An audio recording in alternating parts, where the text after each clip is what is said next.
Welcome back to Three Peas in a podcast. My name is Paul. It's long overdue, but we're back. How is it going, guys? What's up, guys? What's happening? So lots have been going on since we were last with you. We're not going to have time to cover it all today, but we're going to start by going over the merry-go-round that is the Premiership of Managers. There has been a lot of shake-up since we were last together. 3 managers have been sacked. 1 has been replaced and 2 positions still available. So let's jump straight into it. The second sacking of the season. So after De Boer, he was only given 4 games and then he was gone. Shakespeare was the next one out of the door, and he's already been replaced by Puel. What do you guys think of that change? Are you for it, against it? What are your views on what happened there at Leicester? I feel it was a bit harsh, to be fair, because the Leicester one I didn't really see coming. I felt when he got the job after Ranieri, they kind of seemed, even at the start of this season, I thought they were playing for him a bit. So when the owners just pulled the plug on it, it was a bit of a shock. Especially for Poole as well. I didn't really think he'd done anything at Southampton to really get another chance, but I guess he did finish 8th with them last year, and since the 2 games he's done so far for Leicester, they seem to be wanting to play for him. I don't know if it's I was going to say I don't know if it's a long term, but I guess no manager's job's long term. But I guess he'll probably steady the ship and probably get them mid-table, which I guess for the owners is what they wanted. They don't want obviously to go down. So yeah, I'm a bit surprised by it, but I guess in looking as it's gone so far, it seems to be all right. Yeah, I think with Leicester, it's a bit of an impossible situation because obviously 2 years ago they won the league, and the expectation is ridiculous at the club. You know, they need to understand it was a one-off, and it's never going to happen again. To be honest with you, so whoever comes in now replaces Ranieri. It's like what is the realistic target? You know, I think Shakespeare I think it's harsh on him. Most of the time it is harsh, in my opinion, when they get rid of managers. But you know, what is the goal for Leicester? What is their aim? And I don't think he was far off what you can really expect for them to achieve. So for me, I didn't really understand it. I would have kept him on. But maybe it was, like you said, maybe it was a player power thing, and it was something the players didn't want to play for him anymore. Maybe that's why they made the change. But from the outside, it looks a bit strange. Because I feel they are where we expect them to be. So yeah, I don't know why they made that change, but they obviously had a reason for it. And like you said, they have picked up since he's gone. Not so much, but you know they've won the last few games. So they seem to be turning a corner, if you like. What do you think about it, Ash? For me, Puel wouldn't have been my first choice. He never really pulled up any trees at Southampton, but then again he did get them to a cup final, so can't argue that he probably has done a lot better than people actually give him credit for, because on that cup final day as well, I thought they gave United a game. They were unlucky not to go in with a draw, come out of the game winning maybe. Gabbiadini had that goal disallowed, so like I said, I think when this team's like that, I think it's always going to be harsh because of the expectations of these so-called board members now. It's a money sport, so if you're not in the places that they want you to be, then I guess you're going to lose your job. So Puel, not the greatest of managers, but I think he'll do well. And what do you think? What do you think that is? What do you think the remit is for the club? I mean, what are they expecting? A mid-table finish? You know, a good cup run? You know, a top 7, a European place? You know, what do they realistically expect? Like you said, I think that season of winning the Premier League has kind of thought the owners. I feel the owners feel they should be in the top 10 for some silly reason. It was a freak season, but I think if the manager starts getting them even 14th, dithering over the relegation zone, I feel that's when they start panicking. I think the remit is kind of between 9th and 11th position. I don't know where that's coming from, but if I had to take a guess, yeah, I'd say comfortably mid-table. Like, they don't want to be even in the teens. They're 9 to 11, 9 to 12. I think that's where they're looking. Whether that's possible, I'm not sure, but yeah, I think for me they're about a 14th, 15th position team in the league for me. But yeah, the way the owners seem to be chopping and changing, I think they're obviously wanting a bit more stability in the middle of the table. Yeah. And what do you think, Ash? Do you think that's realistic for them if that's what they're mid-table, or do you think they're lower than that, or they're better than that?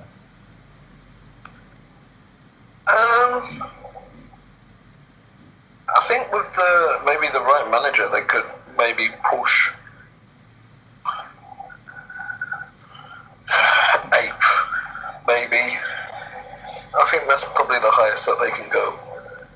In reality, if you look at how Everton are doing, and you look at the way Arsenal are doing at the minute, and you look where Burnley are in the league, they're 6th.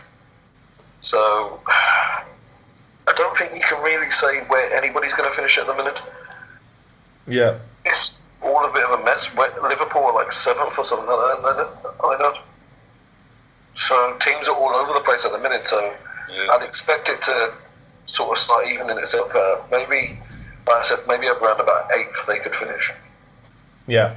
I mean, I'm all for ambition for these clubs, and I'm not trying to say, they need to be put in their place, because that's not what I'm saying here, but I think it's a case of I don't think the clubs really realise what, it's difficult to explain.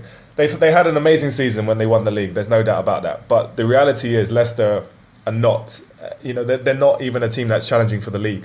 For Europe. For me, they're a mid-table team, maybe 12th, 13th position in the league. That's the level they are. And if they can be consistent and stay in the Premier League, I think that for them is a bonus each season. So I don't know. I know these clubs want to progress and want to do better, but I don't understand. For me, you need consistency. You need to have a manager that stays there and they build something. Because if you look at the teams that have that, 9 times out of 10 they are doing well. So you look at Tottenham, for example. They've had Pochettino for, I can't remember how many seasons now, maybe 4 or 5 seasons he's been there, and they've got consistency, and they are, they're improving every season. But if you keep chopping and changing the manager every time it starts to go wrong, you're never gonna get that. I mean, I think Chelsea's the only team that manages to do that, but that seems to be a bit of a. It's just because they spend so much money, that's why they get away with it. Yeah. But in reality, you can't live like that. Somehow get it to work. They have a manager every season, and somehow they're never really looked in danger. So I think maybe clubs are trying to adopt that model and think we can do this if we just keep changing it every season or every 18 months and just go with that. But apart from that, and obviously Chelsea, I can't see how you do that in this current climate of the Premier League. Constantly chopping, changing managers, and expecting to maintain a good position in the league. Yeah, and why do you think someone like Puel, like we all said, he hasn't really, he wasn't very inspiring at Southampton. Why do you think he was the man that was selected for the job and not another Englishman or someone, someone closer to home? He's a bit of a strange choice, in my opinion. Yeah, that's what I think. That's what when it was announced, it was like out of the blue. I think the whole reason why he left Southampton was because they weren't happy with the football they were playing. So, and that was after them finishing 8th and getting into a cup final. So yeah, for them to then take him on, unless they've seen something behind the scenes or just how he's come across in the interview that's sort of swayed them, I'm not sure. Yeah, like I said, it was definitely a weird one, and I'm not sure how it's really going to end up, even though they've started off well. But it always seems to me with Leicester, if the players, they choose when they want to turn up, and once they stop turning up, then that means the manager's out. So it's more down to the players, I'd say, even more than the manager. Yeah. And do you think Vardy and Mahrez will be there next season? For me, Mahrez definitely won't be there. I think Vardy will stay now. He's like 30, so I can't see him really getting a better move now at this stage. But Mahrez, for me, is the one that should definitely be off in the summer. Yeah, I agree with that. What do you think, Ash? I think the likes of Vardy, the best he can hope for now is a backup role at a different team. If he went to like one of the bigger clubs, I don't think that's going to happen. But I think if he does, then I think that's what he'd be expecting. Wouldn't surprise me if someone like Chelsea coming for him, to be honest, with the likes of like Batshuayi not really doing very much on the best of times. The likes of Mahrez, I wonder where he goes, because if he goes to the likes of Chelsea, he's not better than Hazard. So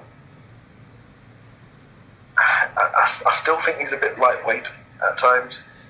I could see him. He's a very, very, very good technical player. I think he's very skillful. I think he can make things happen, but does he always do it for Leicester? That's the thing. I think for me, he would be a perfect player for like Arsenal, I'd say, in the Premier League. I can't see him. Yeah, I can't see him at City. I can't see him at United. Chelsea, like you said, he's not better than even Pedro, really. Possibly Willian, questionably, and then obviously not as good as Hazard. And then you've got Liverpool, maybe, but again they've got Salah and Mane already now, so he's not a speed merchant. So yeah, I think the only place I can see him in the Premier League is Arsenal. And outside of that, I don't know where he goes, even abroad, really. But even in that Arsenal squad, where does he play? He doesn't. I know we're going to say Sanchez is going, but say he went in January and Arsenal kept Sanchez. Does he get in front of Sanchez?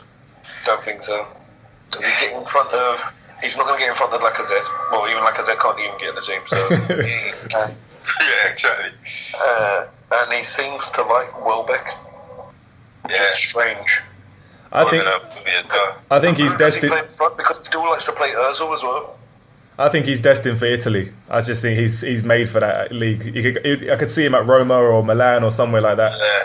I think he'd be perfect for that league because he's like you said, he's not a speed merchant, but he's very technical, very skillful. I think he'd be perfect for Roma or AC Milan or someone like that. I think he would do a good job there. I don't think he would stay in England. I think he had his chance this last season to go and didn't go. The same with Vardy. I don't know if Vardy probably will end up staying at Leicester. He had his chance. He should have gone to Arsenal when that bid came in. That was a big mistake for him, in my opinion. But yeah, it is what it is. But I don't see Mahrez staying there for another season, to be honest. And again, that will have a knock-on effect of where they finish next season. Let's talk about Koeman. He was the next manager to be sacked. Now, I mean, I don't know what happened there at Everton. That was just a night. He had an absolute nightmare. I tipped him at the start of the season to have a really good season. I thought they did good business in the summer. They had a good-looking squad, but it just didn't click. It just didn't come together. What do you think happened there? I think when we did have that discussion at the start of the season, it was just too much too soon, I feel. And it was... I mean, they got the big money from Lukaku, and I feel they just rushed into having to try and... Obviously, they wanted to replace the goals, but I feel they could have done it in a few windows. I think they tried to... I don't know how many they brought in. It was probably 7 or 8 in one window. And it was... I just don't feel you can get that amount of bodies in. And a lot of those players were in the starting 11, which, again, it wasn't even... It should have been more of a gradual process for me. That's where I think it ultimately went wrong, and the signings haven't really kicked on as you would have expected as well. Sigurdsson hasn't done anything when he was the record signing, and yeah, I don't know. It's a weird one because, like you said, I thought they spent money. They should at least now, if anyone's going to try and break that top 6, it would have been them. But yeah, they're in the bottom 6 instead. So I'm not sure. I guess they had to get rid of him, but yeah, I'm still not sure why it actually went that way. Ash, what are your thoughts? I was disappointed, to be honest. I was another one that backed Everton. I thought they'd done some good business. I don't think they replaced Lukaku well enough, and that showed by having to bring Omar Niasse back into the squad. He's done pretty well, to be fair, but it just shows how desperate they got by bringing a player back that hasn't even got a locker in the changing room. So Sandro, I don't think has kicked a ball since Koeman's left. Yeah. It just all went a bit pear-shaped. I don't know where it went pear-shaped, but it all seemed to go wrong when Rooney got done for that drink driving. It's true. I mean, yeah, they've only scored 10 goals in this season, and that's definitely not good enough. And at the back, they've been absolutely woeful. 22 goals conceded, and they just concede, leaking goals for fun. There doesn't seem to be any organisation going on. And as Koeman was a defender, I would have thought at least he would have shored it up at the back. But it didn't look like they were doing anything on the training ground defensive-wise. Even in the Europa League, they were getting battered. Even up to last week, Lyon beat them again. So I don't know. Whoever does get that job as well, it's not easy. It's not easy. I think the expectation because of the signing's gone up, but it's not an easy job. And for the ambitions where they want to be, whoever gets in the seat is going to have to, got a big job in their hands. Yeah, I mean, and the talk is Sam Allardyce is going to replace Koeman, and I think we all unanimously agree with how we feel about Sam Allardyce as a manager. But I think it's a strange one with Koeman because it was, he did such a good job at Southampton, and he had a good season. It was just strange. I really don't know what happened. He bought well, but it felt like it was. He was in two minds in which way to play. Whether to play a bit more attractive or to be a bit more solid. But it just kind of didn't do either. And defensively, they're poor. The loss of Lukaku was massive, and you see how much of a big player he was for them because they just weren't able to replace him. And if you don't score goals in this league, then you're going to struggle. But I mean, Allardyce, if he is the man that replaces Koeman, number one, I don't understand how he keeps getting work, and number two, I just don't think it's the right choice for Everton.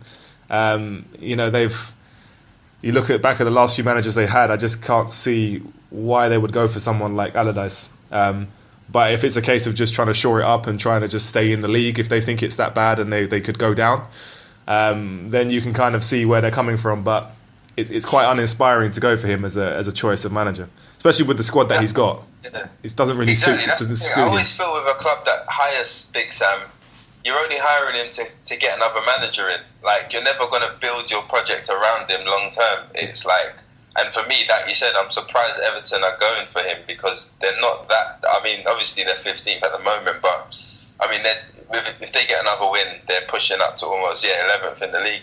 So it's not desperate times. It's not like we're in February and the window's gone and they're still in the bottom three.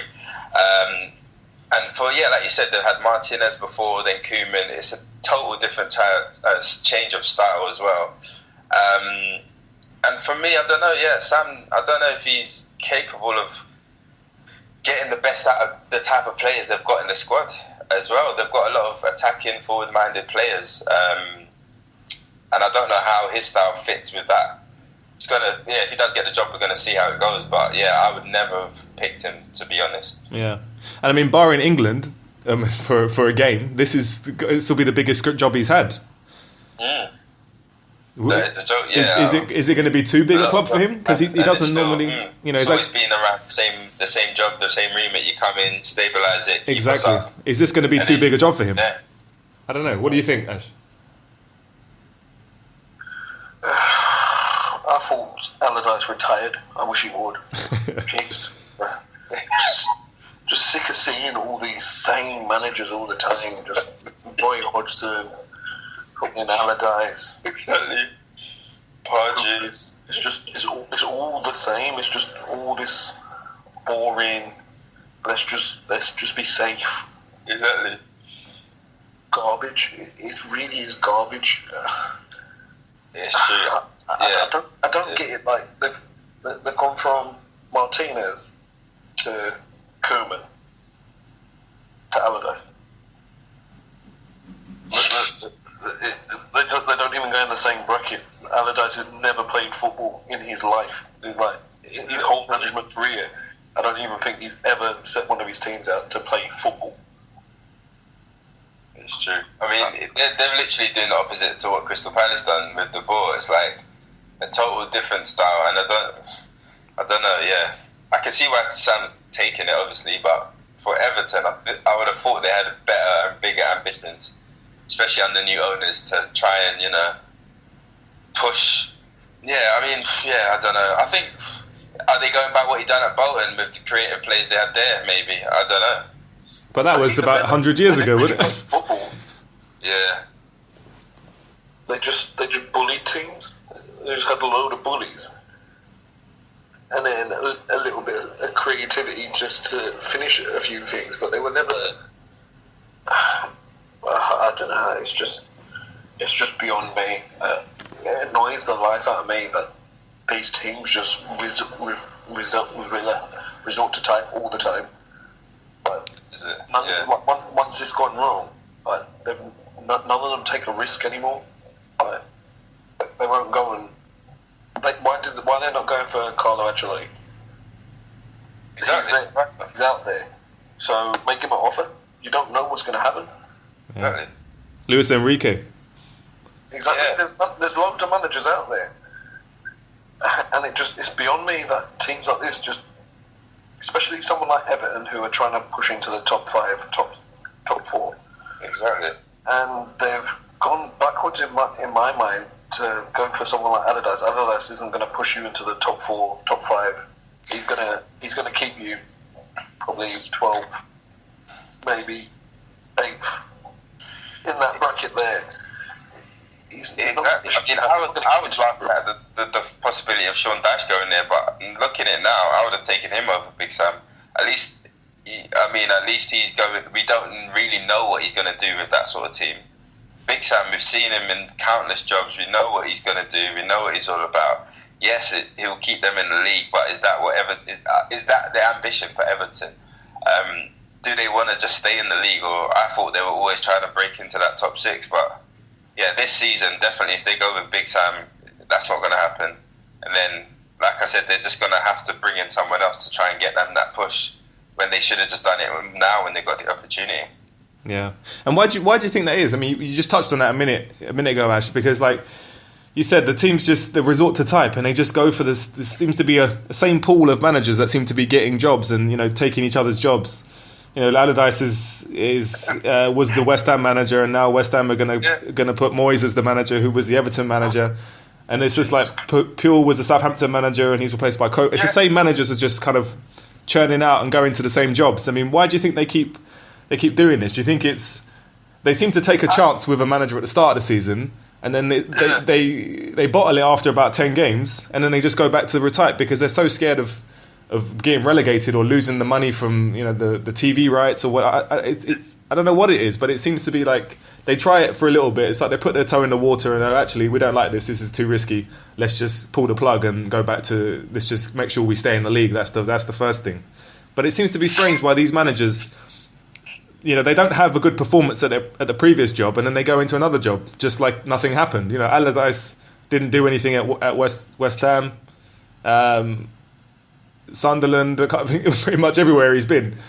He was in England, was disgraced, got sacked after one game, and he's just walked into jobs like it's nothing. Like it's nothing. 6 years. Yeah, it is. I really don't understand why this keeps happening. Like, why don't you give these other managers a chance? There's so many managers out there. Like we said, there's so many people out there that could be given a chance that are just not even considered. And these top jobs only go to these same pool of managers that have had, have a bad CV, and they still keep getting work. Why do you think that is?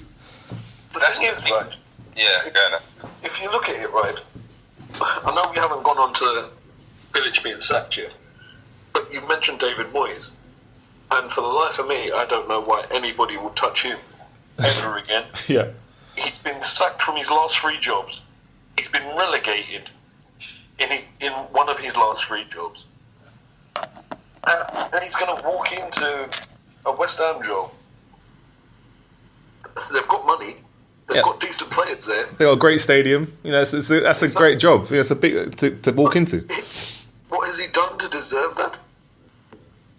that's the thing that irritates me the most. These jobs are not getting. They're not. The managers aren't getting the jobs on merit at all. How can David Moyes last season get Sunderland relegated and then walk into West Ham less than a year later with, as a new job? Like, what is that based on? That's the thing I can't get my head around. Like, what are these owners thinking, really? Like, yeah, what do they want for these clubs? Is it, like you said, is it just to stay in the league? But then after a year of that, they get bored and then they want to go for that manager again, but then they try that new manager, it doesn't work out, then they get another Alan Pardew or Roy Hodgson again. It's just a silly cycle that keeps going around. One season they want to stay up, next season they want to push in the league, doesn't work out, then they just go back to the same time. Yeah. I make sense of it. I mean, Palace was the best example of what we were just talking about, you know. This new philosophy they wanted to bring in, and they got rid of it after 4 games. It's like, what's that about? And then they got Roy Hodgson in. It's like, this doesn't make any sense. It doesn't at all. It's literally stupid, and it just seems to be the trend now. Like you said, so many clubs are doing this now, especially in that bottom 10. It's like no one can take chances, and if they do, they don't even give it time. So I don't know why they're trying it in the first place. It's bothered. Honestly, I think maybe more because I'm a coach, and when you see it and like you're always trying to accept yourself, learn new things, and then you just see these coaches on big money doing absolutely nothing. By the way, absolutely nothing. Not producing results, not getting the players to produce. I literally can't justify how Roy Hodgson got a job after being an international disaster. He's walked into a Premiership job somehow. David Moyes is going to walk back into a job after being relegated and not being able to turn that team around. But he was meant to be Ferguson's answer for United. That's what I'm saying. But he can't turn a team around. And then you've got like the media today with Moyes. You've got everyone labelling a top manager, but like, what does that mean? Like, how is he a top manager?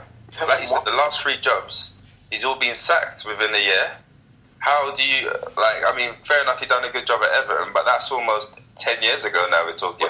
Like, it's ridiculous. At Real Sociedad, he had a diabolical win rate. The same with Sunderland, but now West Ham just give him another job. And I mean, even for that, then West Ham are not a team that are really going to get relegated. So I don't know why. Again, they're showing their lack of ambition. The guy had 16% win rate at Sunderland last year. How is he considered a top manager? I just don't. It doesn't make sense. I mean, and another thing with it feels like, you know, this is why the gap just keeps growing between the top 6 and the rest of the league, because it's a vicious cycle. You know, these teams, some of them are brave enough to make a change and do something about, you know, change the philosophy or change the strategy of the way they play, but then they just pull the plug after, you know, not even a quarter of the season, and then they go back to type and they end up just trying to survive. And you know, this is why these teams, you know, if you look at the bottom half of the table, if you look at the managers, it's just uninspiring. They set out teams, like you said, Ash, about Allardyce. They just set out teams to not get beat. That's all it is. They're just trying to stay in the league, and that's why these teams are, you know, they're never going to catch up with the top teams because they're not ambitious enough. And then on the flip side, if you have someone like, for example, Eddie Howe at Bournemouth, you know, he plays he's got a different style of play, and he's got a great board and chairman there, and they believe in what he's doing. But for him, they just don't have the resources, so they can play great football, and they may progress, but as a club, they know where they are and they know what they should be trying to achieve. You know, they're realistic with their targets. So for them, they're not going to sack him if they don't finish in the top 12, because they know realistically what the ambition is of the club. But so for, you know, that's what you need more of, because that if you had more teams like that, it would be, there's more likely for the bottom half or the second set of teams in the league to catch up with the rest, because right now it's a merry-go-round. You know, these managers are just exchanging jobs with each other after 10 or 12 games. This is basically what's happening. Yeah. And I mean, like, one thing that I would rather a club at least try and if a manager doesn't work out, it doesn't work out. But the next guy, and at least make it similar, so the DNA of the club is the same. Yeah, like you said, you got Crystal Palace going from who was it before? Pardew to De Boer, then back to Roy Hodgson. Like at least Southampton, they bought Peel, now they got Pellegrini in. At least that's a similar type, which shows where the club itself regard themselves. But this not only the sudden chopping of managers, but then the complete different contrast in managers as well. It just doesn't make any sense to it. Which is like what Everton have just done now. They had two managers similar, and then they've just went from one extreme to the other. And it just, again, it doesn't make any sense, and it doesn't show any, I don't know what even the word is really. It's just not any consistency at any level throughout the club. And without that, I don't know how you get any sort of success. Yeah, I think that's a great point, because what is the point in being bold and making these changes and all these big statements that you want to start changing the philosophy and this, that, and the other, and then you just go back to safety first. What's the point? Yeah. If there's no continuity, there's no consistency there. If you just change it completely to what you originally set out to do, that doesn't make any sense. Exactly. And it just shows there's no belief really in that change of idea at all. Like the De Boer one is still, it's just ridiculous. And since Hodgson's been in there, barring one win, they've only scored 4 goals, and he's had what, 6 games now. But again, he's going to get the whole season because it's Roy Hodgson, and if he doesn't, he'll get another job next year anyway. So it's just all a pathetic cycle. Yeah. Like the manager don't even need to worry about getting sacked. If you're in that group, if you're in that Pardew, Moyes group, you don't even matter. It doesn't matter. You can get sacked, and you'll just come back round again, and everyone will label you a top manager. It's the best job in the world, isn't it? You work for 6 months, and then you get 6 months off, and then you work for 6 months again. Exactly. You don't even have to do anything. You don't even have to prove anything to whoever's managing you. Yeah, exactly. Because you're going to get hired anyway. Your CV means nothing. Exactly. Literally, you don't even. Yeah, I don't even know if you really need having an interview. You just get called up and you get told you got the job pretty much. Because surely in what other line of work do you not need to at least show what you've done over the last couple of years to make you fit for the role? But in this selected group, it's not happening. Yeah. And we spoke a bit about Bilic, but let's touch on that. I mean, do you think that was the right call to get rid of Bilic? I think with Bilic, he was a dead man walking for a very, very long time, at least since last season. So I think they've just been waiting to get rid of him regardless. But I think once they kept him on and they gave him money to spend, I think there was games in there where you could see that the players were still playing for him. I just think West Ham as a club, from the top, we're a bit of a mess. I think it all seems to be like a PR stunt. Yeah. Everything about it, the way they go about things, they're very vocal on social media. Yeah. It all seems a bit of a farce. The fact that they're going from Bilic to Moyes, I think will be disturbing for all West Ham fans, in all honesty. I think the fact that they've gone to a new stadium, the fact that they made a big outlay on players such as Hernandez and what's his name from Stoke? Arnautovic.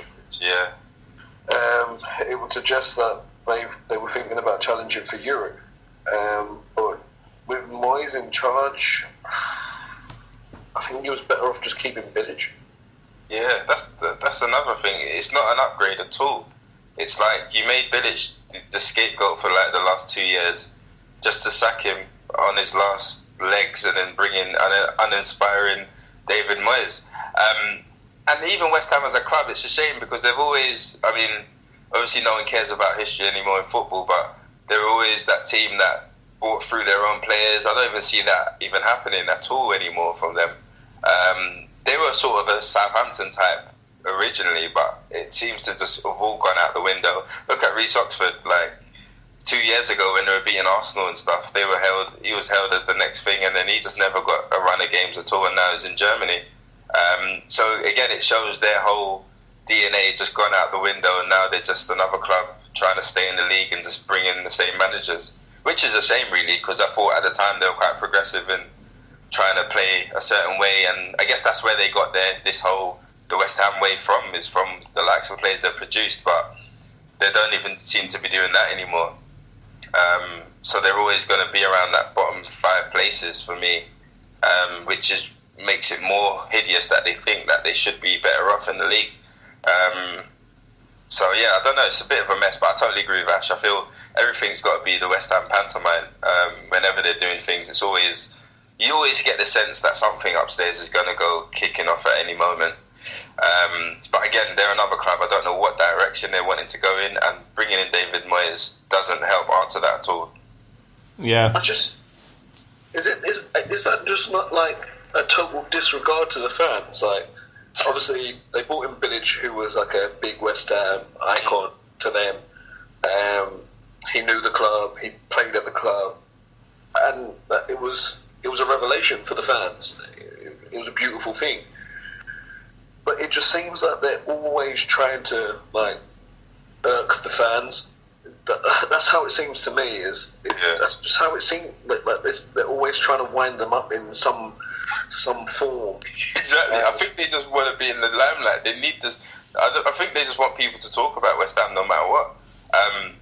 And for me, I also think if they were going to bring they may as well have brought back Harry Redknapp if they're going to bring back Moyes. They may as well have brought him back, or even Paolo Di Canio. Just at least he would have been a bit inspiring. But David Moyes, I don't know what. Yeah, like you said, I think he does kind of piss off the fans. Moyes just doesn't inspire anybody. Yeah, it's a diabolical appointment. Just on all fronts, it doesn't make any sense. His shadow would be disappointed in him. Just a disappointment all round. Jesus Christ. You don't look at him and think, he's the gaffer that's going to get us out of trouble. He's going to get the strength to get through this season. Jesus. It's going to be a long season for them, because I can't see him really pulling up any trees. I think the best they'll do is get him 15th at best, but the fans don't want that. But yeah, like you said, the owners, they're just doing what they want, and as long as people are talking about West Ham, it seems like they're happy with that. And they've got they've got one of the most vocal support in the league, so I don't think they're going to be happy with this signing, to be honest, of Moyes. Nah. I don't get that either at all, really. I think he would have been better off going back to Everton, but I don't think he should be working at all, because based on his last few jobs. But if he's going to go somewhere, that for me would have made more sense. But I don't know. What about some of the guys we mentioned before? I feel like West Ham are a bit more of an ambitious club than that. It feels like a bit of a step backwards to go for him, based on his last few jobs. But someone like Luis Enrique, why couldn't they approach him? He would have been I think he would have been a good fit for them. Is Ranieri working? Even Ranieri, I don't know. Maybe Ranieri. He went to France, didn't he? Okay.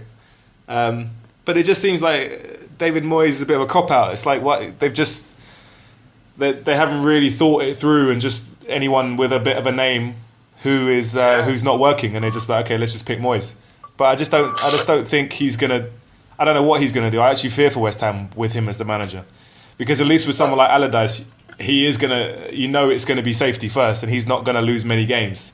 It's not gonna be great to watch, but they're gonna. They're not gonna get beat a lot. But with Moyes, you just don't know what to expect. He could come in and try to play like a bit of attractive football, try and pick up what Bilic was doing, and I just don't think he's a good enough manager to do that. So I do worry for them with him if he's the one that gets the job. See, that's the thing. Yeah, you and I both know Paul. One of our close friends is a solid West Ham supporter, yes. And as soon as I heard the news, I put a message out there to see what his thoughts were, and by all sounds of it, he's absolutely devastated in it. But you can understand it. I'm a Chelsea supporter. I couldn't care less what happens to West Ham in any shape or form. But you can feel the pain. It was like the times where we got managers like Abraham Grant. It's just doesn't fill you with any confidence whatsoever. It's like, what are we? Where are we trying to go with this? Where, as a club, what are we trying to do? Where do we envisage ourselves? Maybe next season, because we all know that Moyes isn't going to get that job full time. We know that they're saying that he's going to get a 6-month contract. So they're basically saying, keep us in the league, and that's it. That's the thing. It's like I said earlier. It's just you're hiring the manager just to sack him in a year's time. What is the point? Like, why not just? I know there's no time in football anymore, but like, surely you should appoint a man that you could envisage, having if things go well, you could be here for a few years. We all know with David Moyes, you're literally doing a short-term fix at best, and if not, you just sack him again. So like, I just don't see why these clubs are constantly hiring someone just to sack them, like with no long-term vision at all. Like, they can't even see him being there. Like, if you're going to get a 6-month contract, what's the point of even getting him in the first place? That's the thing. It's like, surely you're better off just... Managers, it's pathetic, really, yeah. Yeah, I mean, surely you're better off just keeping a caretaker until you've thought through it properly and put in a new manager. Because what's the point in bringing in... What does that say to the club? That you don't trust this man, but you're going to give him a job for 6 months because that's the most amount of time you're willing to give him, or that you trust him for. Because he's not a long-term project at all. He's just to try and keep you for this season. I mean, what does that say to the fans, to the players? What kind of statement is that? You're not going to respect the manager knowing he's not going to be there next season. It just doesn't make any sense. The manager. You might as well have 2 sets of managers. Ones that just come in, like the Gus Hiddink's of this world, that come in and just stay for half a season and try and steady the ship, and then you have a manager who's a long-term project. Because that's pretty much where this pool of managers fit into that we've been talking about. They're just there for 6 months to try and steady the ship, and then they get someone else next season. Exactly. If you're going to do that, you might as well just promote one of the youth coaches. Yeah. Just give them the job. If you're not got the confidence in the managers that are out there, and you're going to give them a 6-month contract, just promote from within. That's what I'm saying. Which is why I guess the club. Yeah. Well, that's what Barcelona do. That's what Real Madrid did. Yeah. Exactly. I mean, as much as we were surprised at Pio getting a Leicester job, at least Leicester just got appointed within, and then it didn't work out. They haven't really lost much money on it, and they just bring in a manager. Teams like West Ham may as well have done that, because the assistant can't be any worse than David Moyes, surely. Yeah, it's true. Okay, who do we think is going to be the next casualty? Good question. I've got 2 options here. I think part of me worries for Tony Pulis at the moment, even though he's very experienced at what he does. Part of me feels he may be, if he doesn't get a win in the next 2-3 games, they've got to start looking at that. Outside of that, I would also say possibly Mark Hughes. I mean, they're 14th at the moment. Again, Stoke are one of those funny teams. I don't know what their plan is really. And he's had a few seasons there now, and it hasn't really, I don't know what, yeah, it hasn't really kicked on, considering the attacking players they kind of bring in. I'm not sure. I know they're slow starters, but yeah, I would say either one of those 2 at the moment for me. Ash?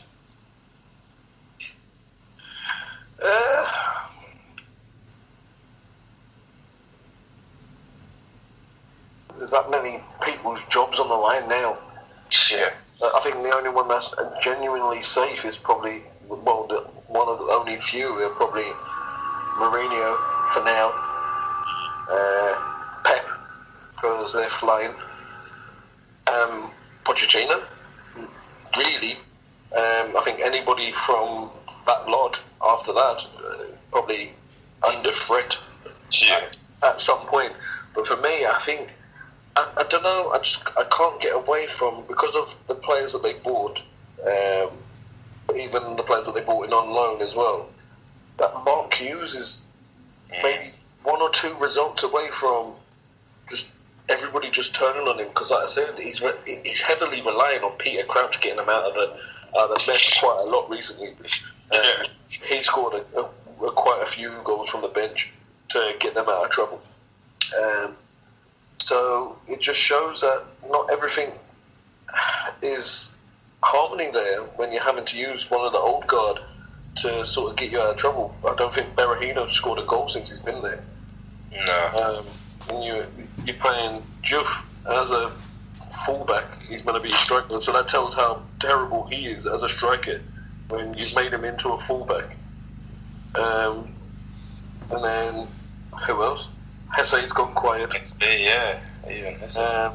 Chipper Moteng's not really going to go and score you a load of goals. So then you're literally going back to Crouch.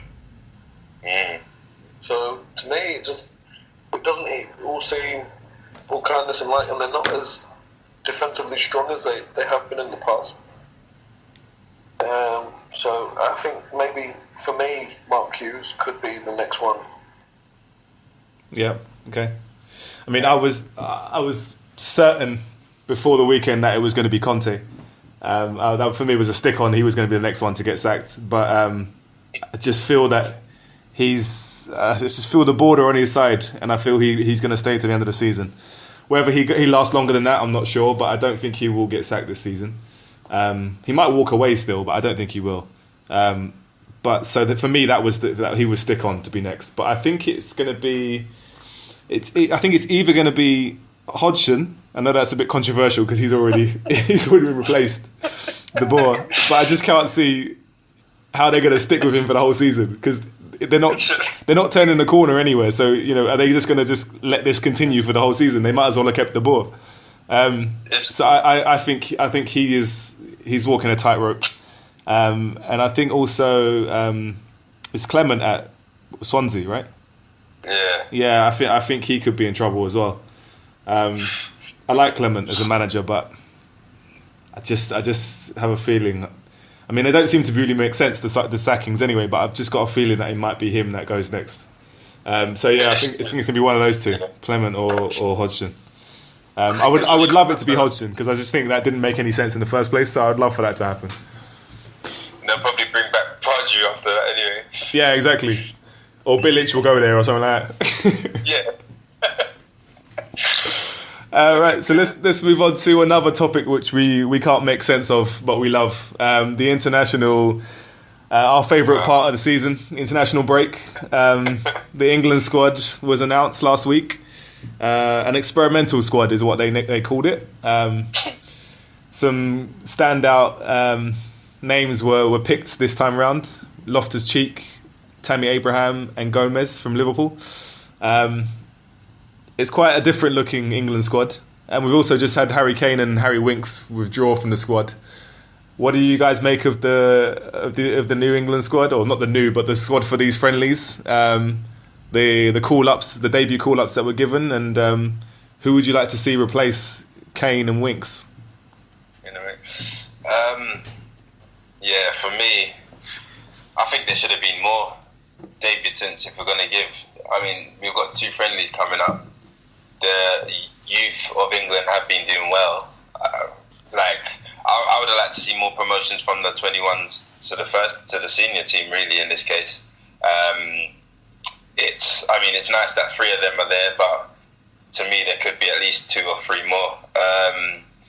I would have personally, I think now Winks and Kane's out, in terms of replacements, I would put even John Joe Selvey in there. I think he's not done a bad job since obviously getting sent off in the first game of the season for Newcastle. For me, he looks like a player that always wants to play the ball forward rather than sideways, which I think England would love to have more players like that. Yeah. Also, it's two friendlies. Obviously, we all know his injury troubles, but I think Jack Wilshere, surely, why not give him a chance? I mean, it's not like we've got an abundance of talent, and on his day, when fit, arguably still the best in central midfield for what the type of player he is. So for me, I would either put Shelby or Wilshere in there. For Harry Kane, it's a hard one. Part of me thinks Defoe probably would be a safer option. And again, it seems to be an area where we haven't got loads of striking options. I would either go, I'm gonna go with one extreme, two extremes really. I would either go Defoe or Calvert-Lewin. He's on the back of what he done in the summer. He's actually playing a few games for Everton. Give him a chance. Why not? Like, I don't think England now. There's nothing to really lose with these call-ups. So I think, I'd give it to probably Calvert-Lewin, just for him to get experience, and he's already in the system. So why not promote? Yeah, that's an interesting shout. Yeah.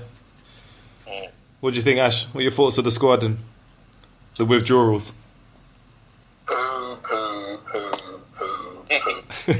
more poo as usual.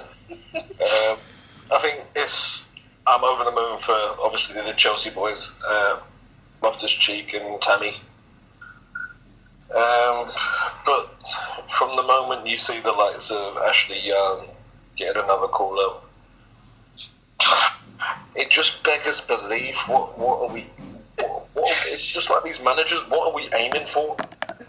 Half of these players ain't even going to go to the World Cup. So, I don't see what the point is. We all know that Joe Hart's going to play in goal anyway, so I don't understand why we call up keepers, because it's just Joe Hart or nothing. Called up to train, basically. No, it's just come and train with the England squad. You've got to call up. So what? For me, it's just all a bit. I'm bored of England, to be honest. I really am. It's just boring. I can't bear to watch them. I won't watch them. So I don't really care, to be honest. I don't care who they call up. It just makes no difference. It'd probably be Livermore that comes up for Harry Winks. We're boring like that.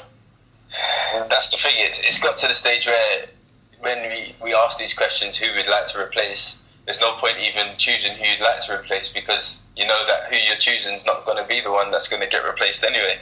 Exactly.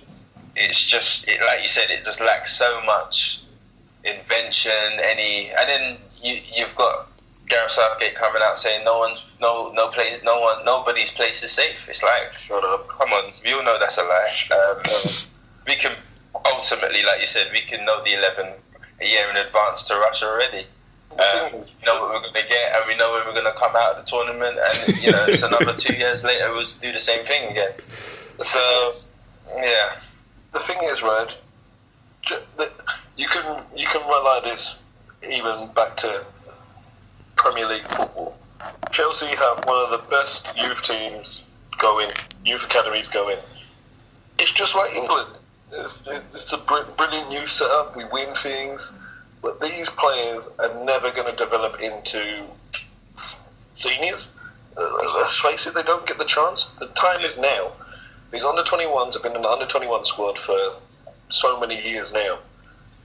But they're not getting even within touching distance, really.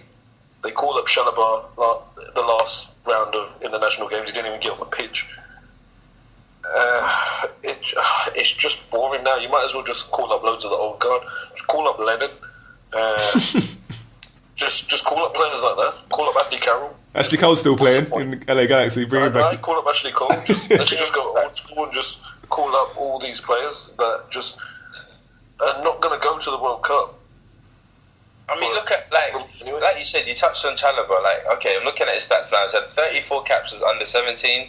13 at under 19, 4 at under 20, 40 under 21 caps, and yet he still cannot manage to make the gap into the senior team. And I feel the same thing this way. Tammy Abraham, it's nice he's got called up, but the next set of the next squad, he won't even be in it. So what is the point of calling up these guys for one squad, and then you just never see them again? And then they get over the age where they can't play under 21 football, and then that's their international career done. Like, there's no... I mean, look, yeah, Chalobah now is over under 21s, so his England career ultimately is just finished because he's not going to get into the senior team, despite 40 caps at under 21 level. Like, there's no progression, there's no plan. It's just they're making it up on the spot almost. It was the same with Noble. Like, Noble had that fantastic season for West Ham. I think it was when they first come back up, and I think it was the Euros, and he still didn't get picked.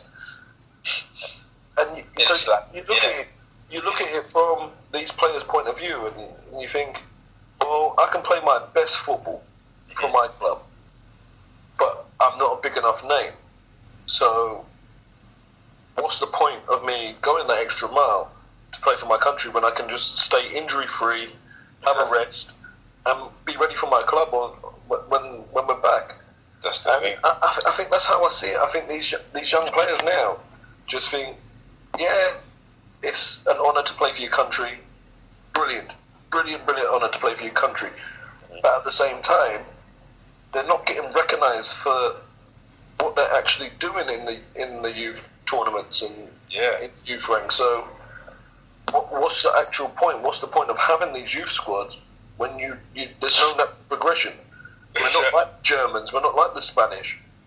There is no natural progression for these players. So we don't even allow a pathway for there to be. I mean, if we look at Loftus-Cheek, Tammy Abraham, and Gomez, can we say hand on heart they're going to get 10 senior caps? Because I can't, and they're all in this squad. Like, there's no path. Like I said, like you just said, we don't allow any pathway. So no matter what, these teams, it's all good them winning World Cups, but 2 maybe may get really into the senior team out of all those 4 squads of teams that are winning and getting to finals. So this is why you're just going to get recycled players. Like England are probably at their best time in terms of players that are actually producing and winning stuff. Yet we're still resorting to calling up Ashley Young. That says it all, really. The thing is, right, you might as well just totally miss out, like Rashford did, miss out on the under-21s. Yeah, that's the only way, anyway. Yeah, he done the same thing. You might as well just totally miss out. It's true. Because you're not going to win, so... Nah. Going through the years, that range, England don't do it like that. It's like, probably if Foden starts playing Man City Man City senior team next season, he'll probably be in this squad this time next year. And he's just touching 18, so that's how we do it. We don't even bring them through as a group. Whereas imagine Germany now had that success we had, or Spain, we would have seen 4 or 5 at least in this squad now coming together. But yeah, we do it 3, and then these 3 probably won't be the same 3 that stay in the squad. Yeah, I think we're just giving it out for good PR, to be honest. Give out these caps and make it seem like we're bringing players through, but then, like Chalobah, that was a perfect example. Gets one squad and we just never see him again. I don't know. I think you guys made some good points about it, and I agree with you on most of it. But I actually think that you were being a bit harsh on Southgate. I think he's a bit different to the previous managers we've had, and the reason I say that is because he obviously was the under-21 manager. And if you look at some of the call-ups he's had and some of the players that are in the squad, would other managers done that? I don't think they would have done. Livermore, for example. You can argue maybe there isn't anybody else, but I can think of a few players I would pick ahead of him. But he's been a consistent in the squad, and for me, he isn't an obvious type of player to pick for England. He's picked Chalobah. I don't think any previous manager would have put Chalobah in the squad. Yes, granted, I agree completely that what's the point in calling him up if he's not going to play, not even going to get any minutes. But he seems to be willing to take the chance on these players. Harry Winks is another one, for example. Harry Winks was in the squad. He's played a few minutes. He seems to be going for the younger players. He's not just going for the old guard, if you like. He is going for the younger type of player. And so someone like Loftus-Cheek, Abraham, I think they may be players that we see regularly in the squad. Whether they'll start or not, I don't know, because obviously Harry Kane is the striker, so he's going to be, unless he's dead, he's going to be starting. So that's not going to change. But someone like Loftus-Cheek, I could see him being a regular for England if he continues to get games at club level. You know, someone like Chalobah as well, I could see that happening. So I think that he seems to be giving these players more of a chance than any previous manager, because they would literally just go to type. And if someone pulled out, then they would go to Defoe or Theo Walcott or these players that have played for England before. They wouldn't give anybody else new a chance. But I think he is. I'm not saying he's the answer for England, but I think he is willing to give these younger players more of a chance. I mean, in terms of the 2 withdrawals, I would like to see him go to the under-21s or go to the youth system, because the players are obviously good enough. They've proved that over the summer. And someone like Foden to replace Winks, or someone like Damari Gray to replace Harry Kane. Why not? It's like, what difference does it make? You might as well see if these guys are able to play at the top level with these other players, because you've got nothing to lose. It's a friendly. That's the whole point in it.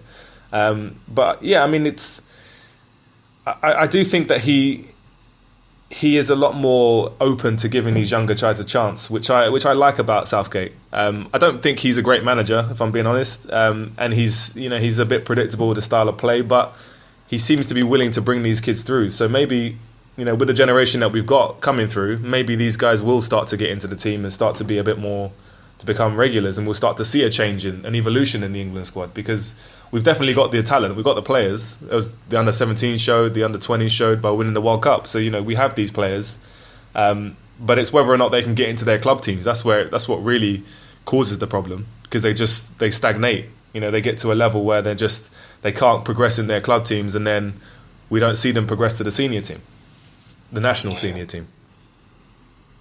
You're right. I mean, it's true. Maybe he was a bit harsh, because at least, on one hand, at least he is showing that he's calling up the players. My gripe is, I think if you do call them up to one squad, let's keep them in at least a few squads. Yeah, I agree with that. Yeah, find their feet, rather than we just call them up this time. He may get half an hour, and then he's not in the next squad. Like, that's not a progressive way to get them into it. So I think he's doing half of it, but I think he needs to push on and just try and keep a few of the players more around the squads, as long as they're playing regular football. But then that's the problem.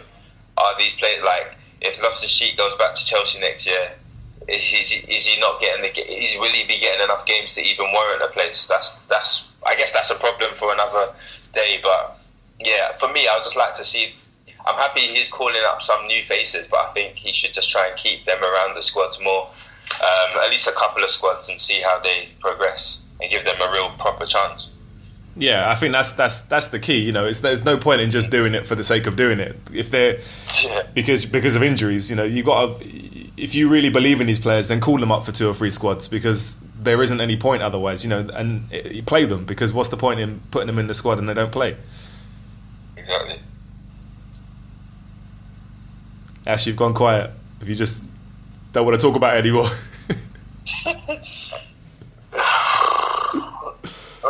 I can see your point. I understand what you're saying about Gareth Southgate, but for me, it's just the same old stuff from top to bottom with England. It's horrible to watch. It's horrible to watch. Just watching the games, or trying to watch the games, getting ready for podcasts and stuff like that. And you look at it and you think, yes, he's going the right way about things with promoting the likes of Livermore and Keane and these other players. But we're not going to win anything. We're not going to challenge for anything, so let's just face it. Let's just open our eyes and be honest. But then, yeah, it's just what does need to change? Then maybe we need to try and ask that question. What would change? What does need to change for us to actually enjoy watching England? What is the solution? Because we can't just carry on this way. It doesn't make sense. Now we're actually producing players as well. What more excuses are there? Is it the FA? Is it just not selecting the right players? We need to get to the bottom of this, really, because why are we so boring to watch? I can't understand it, and I haven't for a long time now. What is it? Is it the players, or is it the league? I don't know. Yeah, I mean, it's like you said, we've obviously have the quality there. You look at the under-17s, the under-20s. They won the World Cup. The under-21s always put on a good show. Whenever they get semi-finals, finals. So the quality is there. That's not a dispute. But it's what happens to these players. Why do they? Why do they just don't? The progression, it just stalls. I don't understand what happens. You just don't ever see them again. It's like, how can we be so good at the young level, and they don't go through? Just touch the top, and then we go flat. Why is that? It's bizarre. I have no idea. I have no answer to that. But it's a conundrum. I don't know why that it always happens to us. Constantly, generation after generation. But then outside of that, like I said, why are the performances just so boring? I just don't. That one I've never understood. No matter who we calling up, we've had the golden generation. We've had it all. The last time I can really imagine me enjoying England was Euro '96. Like when I felt England really went out for it, and we lost, but we went with some pride. Yeah. Since then, every tournament, it's just we've gone out on a whim, and it's just been one big joke every 2 years. Another summer wasted, and then another manager coming in with just doing the same things. Yeah. But yeah, the performances, I don't know why they're so lackluster and just boring. It's just, it's like watching paint dry, watching England, and it shouldn't be that way though, because like you said, we've got quality players. What is it that's going to take it just to make it at least entertaining to watch, even if we're losing? Yeah. I don't know. I just feel that something... Go on, Ash. Sorry, it's the whole mentality of just these Premier League clubs is safe. Let's get a yes man that's going to do what we want him to do. He's going to promote England the way we want him to promote England. It's just all too safe for my liking. I think the last time we went a bit dangerous was probably Capello. It was still boring. Yeah. But it was the last time we went a bit dangerous with the management selection. Or you could say Steve McLaren. What about Sven? A bit dodgy in Sven. itself, but again with England, let's get a yes man. Let's get someone that's just going to agree with everything that we want him to do. And let's not take any chances. And let's keep the media happy. It's just all. It's like a political party at times. It's like, do they really want to either win football and do the right thing, or is it just like you said? Is it just getting someone in the face of it to just make everything look like we're trying when we're not? But I feel now this is the perfect, with all these young teams winning things, this is the time to really home into that and try and change the habits that we've seen for the last 20 years. Like now they can't say the players aren't there, like they are there. So why aren't we giving them a pathway to actually get to where we need them to? Even like you said, the Premier League clubs, that battle is always, I don't know, until maybe that changes, which I can't see it changing. Is that really? But I can't use that as an excuse why England are boring to watch though. I still can't understand that question. Yeah. I just feel that something drastic needs to happen. And I think that's the only way that's going to spark a change in the international setup. And I think that, for example, seeding should be based on tournament performance. And if that was the case, we'd never qualify for a tournament. And if we missed out on a tournament, I think then people would be like, well, hold on a minute, we got to do something about this because we're England and we're supposed to be one of the best teams in the world. We need to do something. So if they based it on the tournament performance, we wouldn't qualify. We would never qualify again because we go out in the group stages and then we would be seeded like third in the group, and we'd end up with France or Germany or Spain or something like that, and we wouldn't win the group. So and in that way, it would be a bit of a reality check that we actually need to do something about this, because it's not really right how we always end up with Macedonia, Malta, Liechtenstein. It doesn't make any sense. We haven't done anything to deserve a group this easy. And then we keep qualifying, it's papering over the cracks, and everybody thinks it's great. We win 10 out of 10 in the qualifiers, and then we get to the World Cup or the Euros, and we go out in the first 3 games. It just doesn't make any sense. But like you said, what is the ambition of the FA? Is it to win the tournament? Because maybe it's not. Maybe the fans have just got it wrong, because we don't attack tournaments like we really want to win them. So is that not the remit? I don't know what it is. Yeah, I think the expectation of the fans is a lot more than... I think the FA know where we are. I think the reality is, if we get out of the group stages, we make the quarterfinals, that's a good showing. But I think the fans will expect, if we win 2 games, then we're going to win the World Cup. And that's the reality of it. And then the media get on board with it, and then the reality is we're not anywhere near as good as we think we are.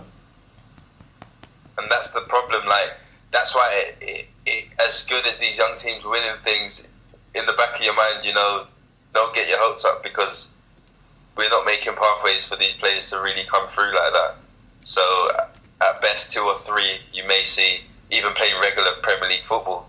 I mean, out of that under-20s team that have won the World Cup in the summer, Calvert-Lewin's got the most games. He's only played 7 games in all competitions, and that's from a squad that won the World Cup. So, again, if the players aren't even playing games regularly, they're not going to even get called up. And then, we're just picking the same players all around, and that leads to boring football. That leads to, I don't know what's going on. Yeah, I mean, we need to find a way. Yeah, we need to try and find a way to get these good international players playing for their clubs. Like, why are the clubs not promoting them to play for them, even though they're in their books? Like, you've got your Chelseas, you've got, I don't know. Like, it doesn't. Is that from the manager, or is it from the above the manager? Yeah, I mean, maybe we need to put something in place where these players play. You know, if they don't play them X amount of games, they can go to another club because. You know, it's like Chelsea. We just stockpile players. Look at all the players that play for Chelsea that are on loan and, you know, just not going anywhere. And it's just like, why? It's just not fair to these players to just keep them in the academies. You know, just put them out on loan or just let them go somewhere else. You know. And I think to the stage where now, I think even Championship loans aren't good enough for some of these players. Like, if you're at Chelsea, if you're not getting a loan within the Premier League, there's no point even going out on loan because you're playing at such a good level at Chelsea. Even if you're playing regularly in the Championship, it's still not enough to get you in the look when you do go back to Chelsea. I think you need to, if you're at a certain club, you need to be in the Premier League on loan. Like, I guess Chelsea, with you, Loftus-Cheek, that seems to be working. Tammy Abraham, because you're getting tested week in, week out at the top level. Yeah. But if you get a Championship loan, you're just going to have to do that, maybe get another one in the Championship and then go to the Premier League. So that's 3 seasons you're wasting there. But I guess the club probably do it based on where they feel the player's going to end up, maybe. But I think the quality of the loan deal does affect the progression of the player ultimately as well. Yeah. I think this could be a whole new discussion on its own and an old podcast on its own, but let's just wrap this up quickly. So, as for the games, Brazil and Germany, what do you guys think? Do you expect anything? Do you think we're going to get anything but a beating, or do you think we could win the games, or what's your view? Well, I'm not confident going into it. Our best players are not even in the squad now, so I can't see anything. I can't see us even playing in the front foot at all. And I think it's just going to be one, at best we might draw one of the games. Brazil, we're definitely not going to win that. Germany, we might get a draw, which would be a shock. But my heart's telling me maybe we'll draw one of them, but my head's saying we're losing both games. And we're not going to learn anything from it, which would be the worst thing as well. Yeah. Do you think any of the new guys will get a look in? Loftus-Cheek, Abraham, Gomez, do you think they'll play? Get any minutes? I'd love to see that. I think Abraham and Loftus-Cheek definitely, I can see they should be getting a chance now, especially with like Harry Winks being out. Loftus-Cheek should get a start, well, maybe not a start, but should get a significant amount of game time over 2 games. Same with Abraham. Gomez, I'm not sure about that. We've already got cover in the fullback areas, and he's been playing there for Liverpool and fullback, so I don't know if that's really going to happen. But I'd like to see Loftus-Cheek and Abraham as well get good amount of game time throughout the 2 games. Yeah. Ash, what do you think? I think it all depends on who Germany bring to the party. Without Harry Kane, I just don't see where we get goals from. And that's just obviously based on the previous games that we've had.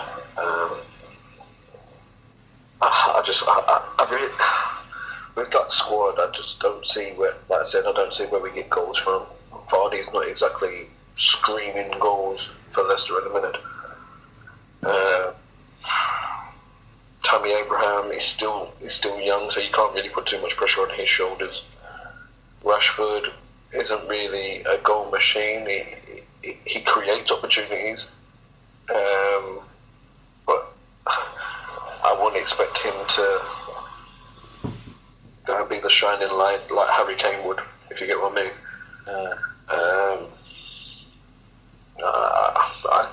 Maybe a draw in maybe one of the games, but I won't hold my breath. Like I said, I won't be watching anyway. So yeah, I mean, I've just looked at the German squad that they've called up, and they've got all the big guns out there. Yeah, so we're going to get mullered. Yeah, absolutely. No pun intended. But we're definitely going to get mullered, I think. Like I said, I don't care. It's boring to watch. There's nothing exciting about watching England anymore. If I do watch, I'll probably fall asleep. It's just diabolical, really. The brutal honesty. I love my country, but I just don't care about watching England play football. It's true. I love the optimism, guys. I love it. But I'm going to be patriotic. I'm going to say we're going to get one win out of those 2 games. I would be. Jesus.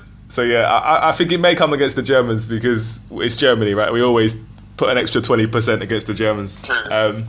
Brazil, I'll be watching that game with interest. I highly doubt that we will get anything against the Brazilians, but then maybe they might put out an experimental side because it will be their second game as well. So normally the teams usually put out a lesser team in the second game. So yeah, maybe. But I mean, if Neymar and Jesus and if they all turn up, then it could get embarrassing for us. But I'm going for maybe we'll nick something against the Germans and get bad against Brazil.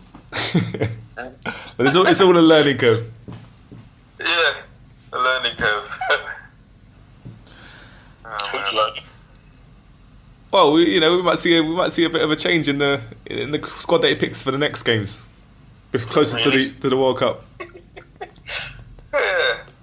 You're either being very deluded or just like you really think something's going to change here. Well, it is what it is. So I'm going to support England regardless. So what can you do about it? We're going to watch all the games. We're going to watch all the games in the World Cup. So you just got to support it. Send some positive vibes to England. So you got to do, man. Yeah. I think the only game I watched of England's in the Euros was the Iceland game. I wish I never watched it. Yeah, the wrong one to watch. What a waste of time that was. We couldn't even beat Iceland. Should have watched the Wales game, mate. We were quality in that one. Yeah. What's the point? What was the point of being quality in that game? What did it amount to? It amounted to Wales getting to the semi-finals. Well, we got Southgate now, so we're a different proposition. Shut up. It's all changed. And on that note, that's the end of the show. Been good to get back and talk to you guys. And Ash, I hope you enjoy the games this week. I'm sure you'll be tuning in. And it's just not going to happen, man. I'm not going to watch it. I'd rather go to work. I bet you do. I bet you watch one of those games. I'll be at work. I won't watch it. I mean, I can guarantee you that. I'd rather put forks in my eyes. That says it all. Jesus Christ. Alright, thanks. How did we get to England? Thanks, guys. I used to love watching England. I literally can't bear them. It's horrible. You'll be watching one of those games, I guarantee it. Even if it's just to see Germany or see Brazil, you'll be watching one of those games. No, literally I won't. It's just not going to happen. I'm not going to watch England. We'll see you next week when we're back on the show. I have to watch the highlights. I'm going to do a show on it. Oh, is that the excuse now? The highlights? Yeah, okay. I'll just have to talk about I'll have to watch the Brazilian highlights or something. Might be a bit more exciting. Well, you'll see some good football from the opposition. At least that will happen. At least, yeah. That might help it out a bit. England. Wow. All right, guys. Thanks for this week, and we'll be back next week after the mighty England get a result against Germany. Nice.